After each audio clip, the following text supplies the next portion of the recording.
Indian generals के बारे में एक चीज बोलूंगा कि कार भी इंस्टॉलमेंट में खरीदते हैं और इंस्टॉलमेंट भी लंबी देते हैं, बहुत साल तक। और हमारे 99% जनरल्स हो या लो लेवल हो, 99% अपनी ग्रोसरी, अपना सामान, अपने घर का सामान जो खाने पीने का है, वो भी आर्मी कैंटीन से खरीदते हैं।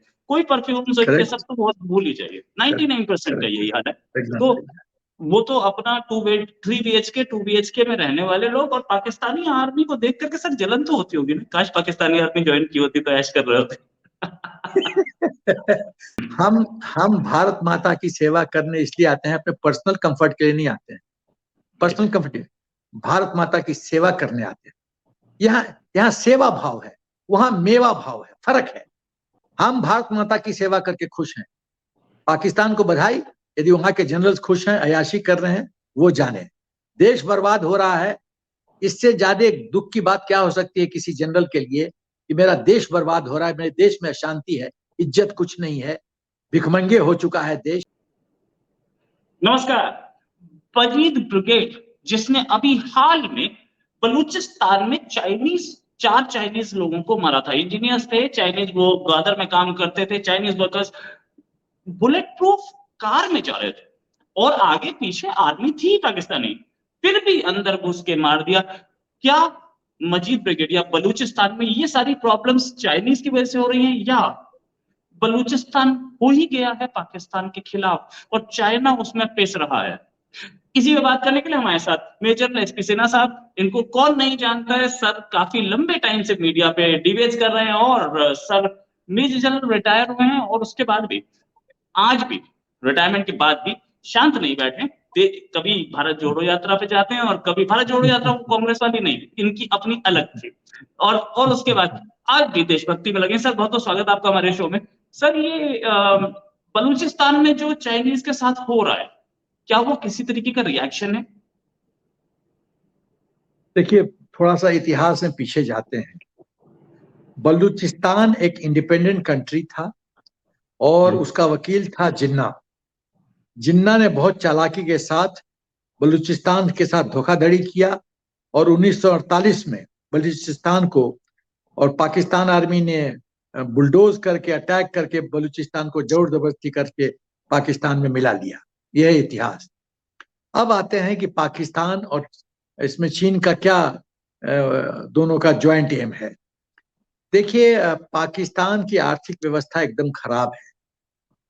चीन ने उसको एक लड्डू दिखाया कि यदि तुम सीपीसी के लिए तैयार हो जाते हो, जो कि $62 बिलियन का प्रोजेक्ट है, तो ये तुम्हारे हित में भी है, मेरे हित में भी है। तो इसका मतलब है कि उसने एक ऐसा चूरन बेचा पाकिस्तान को, और वो चूरन, मैं पूरी तरह से गलत नहीं बोलूंगा, पाकिस्तान को स्ट्रेटजिक इंपॉर्टेंस, जियो स्ट्रेटजिक इंपॉर्टेंस ग्वाडर पोर्ट का उसने समझाया। और क्या जियो स्ट्रेटजिक इंपॉर्टेंस ग्वाडर पोर्ट का क्या है कि पहला चीज कि ग्वाडर पोर्ट यदि सक्सेसफुल हो जाता है, ये अकेले सक्षम होगा पूरी तरह से टर्न अराउंड करने में पाकिस्तान की आर्थिक व्यवस्था को, और ये बहुत मददगार साबित होगा चीन की आर्थिक व्यवस्था के लिए। तो ग्वाडर एक सीपीसी का एक बहुत महत्वपूर्ण कंपोनेंट है। यदि ये फंक्शनल हो जाता है तो आप मान के चलिए कि ये आर्थिक व्यवस्था का, एक्टिविटी का सेंट्रल हब होगा। ये पोर्ट का लोकेशन ऐसा है कि ये एक्सेस प्रोवाइड करेगा विश्व के सबसे महत्वपूर्ण सी लेन्स को। ये शॉर्टेस्ट ट्रेड रूट देगा चीन को और पाकिस्तान को मिडिल ईस्ट और यूरोप में जाने के लिए, और एक्सेस देगा अफ्रीका में, यूरोप के लिए। इसका लोकेशन जो है वो सिर्फ 120 नॉटिकल माइल है यूएई पोर्ट ऑफ फुजेरा से, जो कि मेजर हब है ऑयल ट्रेड का। तो मेजर हब के यदि इतने नजदीक ये पोर्ट होगा तो आप समझिए कि इसका फायदा पाकिस्तान को कितना होगा। ये सी कम्युनिकेशन जो होता है वो सबसे चीपेस्ट, सस्ता मोड ऑफ कम्युनिकेशन होता है। ये लोकेटेड है अरबियन सी पे, in south west province of Balochistan, और ये पर्शियन गल्फ पे लोकेटेड है, और ये बहुत क्लोज है स्टेट ऑफ हॉर्मुज से। जो कि एक वाइटल, बहुत महत्वपूर्ण सी ट्रेड रूट प्रोवाइड करता है। ये पोर्ट जब फंक्शनल हो जाएगा तो ये विश्व का एक one of the deepest sea port माना जाएगा। डीपेस्ट मतलब देखिए, हर एक पोर्ट का जो शिप्स आते हैं ना, उसका वेट फैक्टर इंपॉर्टेंट होता है। डीपेस्ट बोले तो हेवी लोडेड शिप्स भी इंटर कर पाएंगे। अब जैसे कुछ जैसे कलकत्ता में लीजिए, जो थ्रस्ट है वो पानी से मिलता नहीं है, तो जो कुछ हेवी शिप्स होते हैं वो कलकत्ता के पोर्ट से बैंक से दूर ही पार्क होते हैं। आप कलकत्ता कभी गए हो तो देखा होगा। तो यहाँ से जाता है बोट, अनलोड होता है, फिर आता है माल। लेकिन यदि डीप सी पोर्ट है तो उसमें वो बैंक तक आके अनलोड कर सकता है, तो ये तो बहुत बड़ा फैक्टर है। फिर ये कनेक्ट करेगा आधा विश्व के कमर्शियल रूट से, और सीपीसी लिंक होगा पूरा, जो बॉर्डर एयरपोर्ट रोड के द्वारा, रेलवे के द्वारा, पाइपलाइंस के द्वारा, सी रूट्स के द्वारा। टूरिज्म डेवलपमेंट होगा, रोजगारी प्रोवाइड करेगी ये पोर्ट। ये इतना स्ट्रेटेजिक लोकेटेड है, ये मुख्य केंद्र बिंदु बनेगा रीजनल और इंटरनेशनल ट्रेड का, और ये शॉर्टेस्ट एंड सिक्योर रूट होगा ट्रांसपोर्टेशन ऑफ गुड्स के लिए। नेशनल हाईवे को पाकिस्तान को एक कनेक्ट करेगा, और एक पाकिस्तान और चीन का प्लानिंग है कि रेलवे लाइन बनाएगा जो कि लिंक करेगा पोर्ट को चाइना के साथ और दूसरे देशों के साथ, मिडिल ईस्ट कंट्रीज के साथ। तो इतना, और पाकिस्तान ने एक चीज और कहा है कि वो इंसेंटिव देगा, टैक्स इंसेंटिव देगा, और इसमें तो ताकि ये ल्यूक्रेटिव लगे फॉरेन इन्वेस्टमेंट के लिए। एक और बिंदु कि जब ये पोर्ट फंक्शनल हो जाता है तो चाइनीज मैन्युफैक्चरिंग यूनिट्स को मौका मिलेगा यहाँ पर अपना यूनिट्स लोकेट करने के लिए पाकिस्तान में, और धंधा करने के लिए। लेकिन सवाल ये पैदा होता है कि चाइना तो मैन्युफैक्चरिंग यूनिट तब बनाएगा, लोकेट करेगा ना, जब उसकी आर्थिक व्यवस्था सॉलिड होगी। आज तो वो खुद दलदल में फंस गया है कोविड-19 के बाद, और जिस तरह से रियल एस्टेट कोलैप्स किया है बिजनेस चाइना में, तो वो तो खुद बुरी कगार पे है। तो क्या ये इतना पैसा खर्च करके वहां मैन्युफैक्चरिंग यूनिट बनाएगा? उसके बाद यदि ये जो चाइनीज जो इंपोर्ट होगा वो बहुत आसानी से पाकिस्तान को इंटर कर सकता है। और एक और स्ट्रेटेजिक बिंदु कि पाकिस्तान और चीन की दोस्ती और गाढ़ी होगी। लेकिन सवाल ये पैदा होता है रोहित जी कि चैलेंजेस क्या है, चुनौतियां क्या है? ये तो सब बात समझ में आया कि चीन ने ये चूरन बेचा है पाकिस्तान को, बट जमीनी स्तर पे सच्चाई क्या है? क्या ये संभव लगता है? सबसे पहले तो इमरान खान फैक्टर। इमरान खान ने तो सीपीसी बंद कर दिया था, तो प्राइम मिनिस्टर के उसका जितना टेनियर था उसमें तो गया, सीपीसी गड्ढे में पड़ गया, पेंडिंग फाइल में। दूसरा चीज भ्रष्टाचार। जनरल बाजवा, जो आर्मी चीफ जनरल बाजवा का जान पहचान का था, हो सकता है रिश्तेदार भी हो, वो तो भ्रष्टाचार में उसको रिमूव करना पड़ेगा, पब्लिक दबाव में रिमूव किया गया। तो सुरक्षा एक बहुत बड़ा चुनौती है बॉर्डर पोर्ट के लिए। अभी आपने शुरू में ही कहा कि चाइना के 4 इंजीनियर को मार दिया गया है, और ये एक बार नहीं हुआ है। चाइना के इंजीनियर्स वर्कर्स पे बार बार बलूचीज के द्वारा अटैक होता है, और चाह के भी बलूचीज पाकिस्तान आर्मी उनको पूरी तरह से चाइनीज को सुरक्षित नहीं कर पाते हैं। तो ये बहुत बड़ा मुद्दा था। जब इमरान खान या दूसरे प्रधानमंत्री चाइना जाते हैं तो उनको बहुत कड़े शब्दों में कहा जाता है कि यदि आप हमारे वर्कर्स को, इंजीनियर्स को प्रोटेक्ट नहीं कर सकते तो आपको बहुत बड़ी कीमत चुकानी पड़ेगी। कीमत इन द सेंस कि वो लोन नहीं देगा। तो सुरक्षा एक बहुत बड़ा प्रश्न है। दूसरा प्रश्न है कि इंफ्रास्ट्रक्चर डेवलपमेंट। जिस तरह से रेलवे लाइन, रोड का डेवलपमेंट होना था, क्या वो सब कुछ हुआ है? अभी तक नहीं हुआ है। तो रोड रेल कनेक्टिविटी जो है, काम हो रहा है लेकिन काम बहुत स्लो है। सवाल ये पैदा होता है कि सीपीसी कॉन्सेप्ट चूरन तो बेचा चीन ने, लेकिन जो रेट ऑफ इंटरेस्ट है वो पब्लिक डोमेन में क्यों नहीं लाया गया? वो टॉप सीक्रेट क्या है? कितना rate of interest China charge कर रहा है, ये तो गोपनीय रखा गया है। तो सवाल ये है कि जो ये मिठाई निकलेगी, तो मिठाई तो 98% मिठाई तो चाइना खा जाएगा, इसमें पाकिस्तान का क्या फायदा? तो पॉलिटिकल सर्कल में तो ये प्रश्न उठ रहा है। एक और बिंदु कि इसका इम्पैक्ट एनवायरमेंट पे और लोकल्स पे क्या पड़ेगा। जिस तरह से चाइना प्लान कर रहा है वहां अपने पॉपुलेशन को वहां पर सेटल करने के लिए, ये तो बहुत बड़ा डेमोग्राफिक चेंज होगा। तो पाकिस्तान को ये समझना चाहिए कि उसको खतरा, यदि खतरे की बात करें थ्रेट परसेप्शन को, तो चाइना के दृष्टिकोण से वो ईस्ट से है, और चाइना जब पूरा साउथ कैप्चर कर लेगा तो दो साइड से चाइना तो घेर लिया पाकिस्तान को, तो पाकिस्तान की गर्दन तो ऑलरेडी चीन के हाथ में है, तो वो गर्दन तो और पूरी तरह से चीन के हाथ में आ जाएगी। तो डेमोग्राफिक चेंज एक बहुत बड़ा खतरा है पाकिस्तान के सॉवरेंटी के लिए।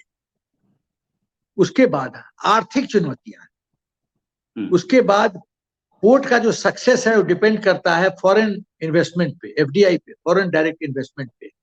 आप एक चीज बताइए, जो एफडीआई जो इन्वेस्टमेंट करेगा वो इतना बेवकूफ तो होगा नहीं।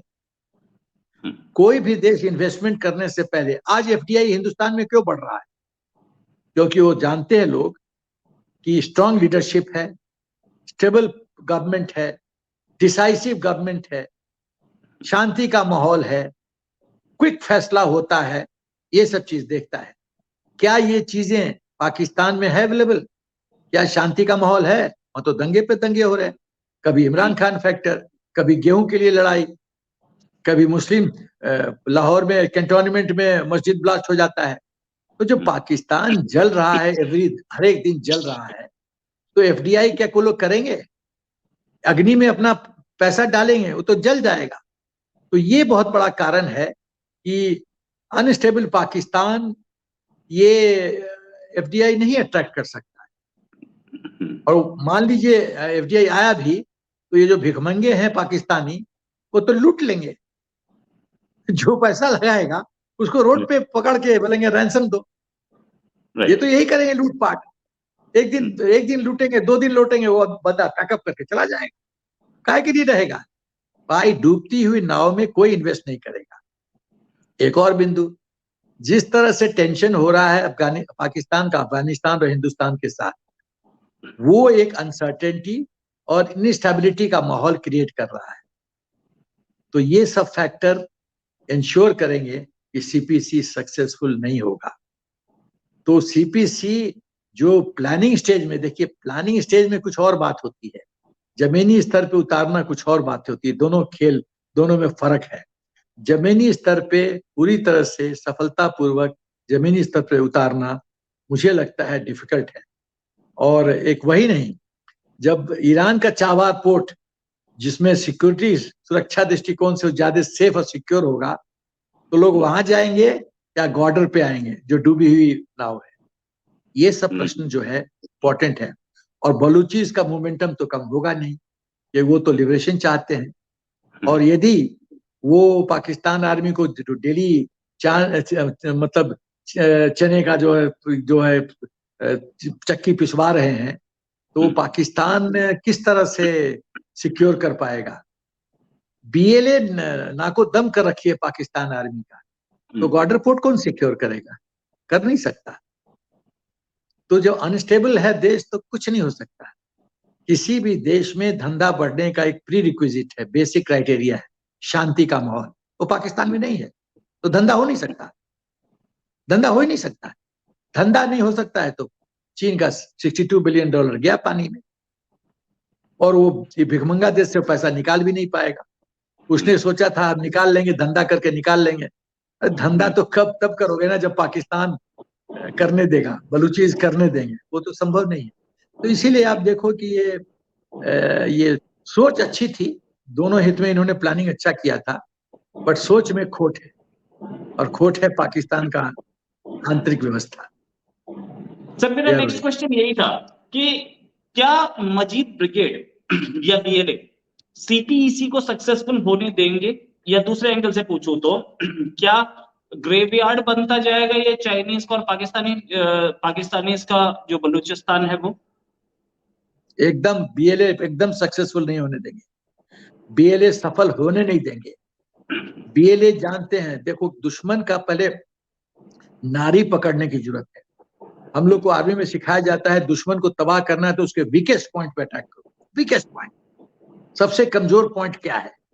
सबसे कमजोर पॉइंट आज की तारीख में ग्वाडर पोर्ट है, और वो बलूचिस्तान के क्षेत्र में आता है। ब्यूटी ये है, यदि वो पंजाब में होता, कराची के बगल में होता, कुछ और बात थी।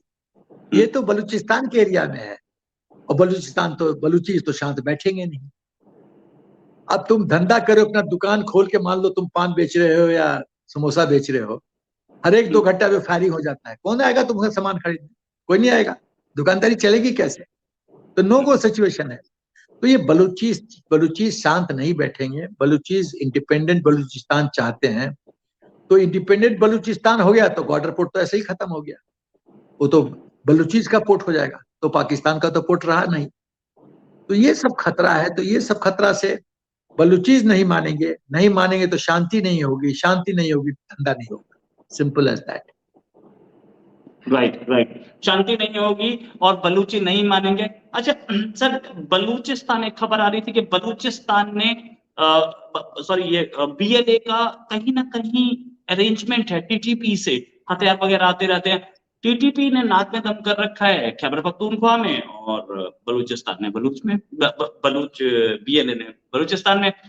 तो more than half of Pakistan तो बाहर हो गया। तो पाकिस्तान की जो आर्मी है वो क्या सिर्फ सिंध और पंजाब में ही, गवर्नमेंट भी सिंध और पंजाब में ही रूल करके खुश है? क्या half of Pakistan is away from there clinches? Half नहीं रोहित, 3/4 गॉन। सिंध उनके साथ नहीं है। सिंधी तो अपने को हिंदुस्तानी मानते हैं। सिंध नहीं है, नॉर्थ वेस्ट फ्रंटियर नहीं है। PO के लोग रिवोल्ट किए हुए हैं, बचा खाली पंजाब। एक ब्रेड खा के खुश हो जाओ, बाकी ब्रेड तो गए। तो पाकिस्तान के तो 5 टुकड़े होंगे रोहित, 5 टुकड़े। तो CPC नॉन स्टार्टर है। एक टेबल पे डिस्कस करना बड़ा अच्छा लगता है, लेकिन जमीन पे उतारना वो एक योग है, वो यज्ञ है। इस यज्ञ में बहुत कुछ उसकी जरूरत होती है, चंदन की, याहुती की, पूजा करने की। वो तो पाकिस्तान के बस की बात है नहीं। अब बलूची छोड़ेंगे नहीं, उनको पता है ये सॉफ्ट स्पॉट है, दबाते रहो। जितना बलूची CPC पे क्वार्टर पोर्ट में अटैक करेंगे उतना पाकिस्तान परेशान होगा। खेल ये है। और सर TTP ने भी अलग हमले किए हैं इस बार। अभी जो हमले हमने देखे हैं पिछले करीब 2 महीने में, फाइनल क्वेश्चन आपसे ले रहा हूं, पिछले 2 महीने में डायरेक्टली अटैक जो पाकिस्तान की सिक्योरिटी फोर्सेस को उनको किया है। दूसरी चीज, पाकिस्तान की नंबर 1 जो इंटेलिजेंस एजेंसी है वो चेक नहीं कर पाई, वो पता नहीं लगा पाई, वो नंबर 1 एजेंसी कर क्या रही थी जब ये हमले सारे प्लान हो रहे थे और एग्जीक्यूट हो रहे थे। नंबर 1 एजेंसी का ध्यान रहता है हिंदुस्तान की तरफ। पहले अपना घर तो देख ले भाई, तुम्हारे घर में आग लग रहा है, पड़ोसी के बड़े बहुत चिंतित हो, पड़ोसी के घर में आग लगनी चाहिए तो लगा लो, पड़ोसी के घर में तो लगा नहीं सकते, अपने घर में तो आग से संभाल लो पहले। सब प्रॉब्लम यहाँ है। देखो ऐसा है, TTP को फुल सपोर्ट है अफगानिस्तान का, और अफगानिस्तान पाकिस्तान को घुटने टेकवाएगा। ये पाकिस्तान ने सोचा था कि अफगानिस्तान को अमेरिका के इन्फ्लुएंस से हटा के, और देख कितने उछल रहे थे ये लोग। पाकिस्तान जब ये अफगानिस्तान लिबरेट हुआ था अमेरिका के इन्फ्लुएंस से, कितने खुश थे, जीत गया, बल्ले बल्ले बल्ले बल्ले, अब बल्ले बल्ले कर लो। वही TTP तुमको चेप रहा है। और ये पाकिस्तान की आर्मी इतनी डरपोक आर्मी है कि एक TTP आर्मी नहीं है, उससे हार जाती है। इनकी हिम्मत नहीं है कि नॉर्थ ऑफ पाकिस्तान में जाके TTP को चुनौती दें। और ये TTP को नेगोशिएटिंग टेबल पे हाथ जोड़ के सरकार बोलती है, आ जाओ बातचीत कर लो, शांति का माहौल बनाओ। अरे तुम घुटने टेकते हो TTP के सामने, जो कि आर्मी नहीं है। तुम्हारी आर्मी घुटने टेकती है। तो पाकिस्तान आर्मी तो है ही नहीं, तो नॉन प्रोफेशनल बिजनेसमैन है।